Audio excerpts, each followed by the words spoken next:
Moi, j'ai pas du tout peur de la concurrence pour le coup, parce que déjà 2/3 des secteurs sont concernés par l'IA génératif et les automatisations. Donc je sais pas si tu te rends compte de la taille du marché. C'est immense, il y a très peu de marchés qui sont aussi gros.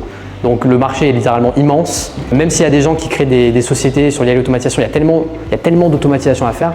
En fait, on a même tout intérêt à être des partenaires.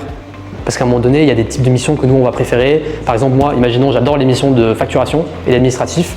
Et lui, il adore les missions de création de contenu. Et moi, les missions de création de contenu, ça me fait un peu chier. Il y a des partenariats à faire. Mes projets de création de contenu, je lui donne et je prends une com, et lui, tous ses projets d'administration, il me les donne. En fait, le marché est tellement immense que la concurrence, elle est un peu fantasmée, en tout cas actuellement. Peut-être que dans 10 ans, quand il y aura un acteur monopolistique, etc., il faudra faire plus attention. Pas de concurrence sur le marché. Il est gigantesque. Dans tous les cas, on a 2 ans d'avance sur la plupart des gens qui se lancent maintenant. Un gros portefeuille client, des dizaines d'appels par semaine.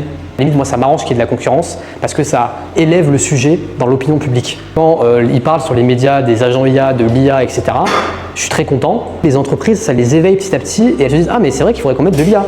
En fait, ces gens-là qui vont être éveillés à l'IA, ils vont se retrouver en appel de vente avec moi. Pour moi, c'est un peu une peur irrationnelle, le truc de la concurrence. Il y a quelqu'un, un indépendant, un freelance qui va se lancer, il va me prendre tout mon marché. Ce qui me font plus peur, c'est les gros cabinets de conseil. Donc là, moi, j'ai de l'avance. On a de l'avance avec Enzo et donc les gens, ils n'ont pas les mêmes ambitions.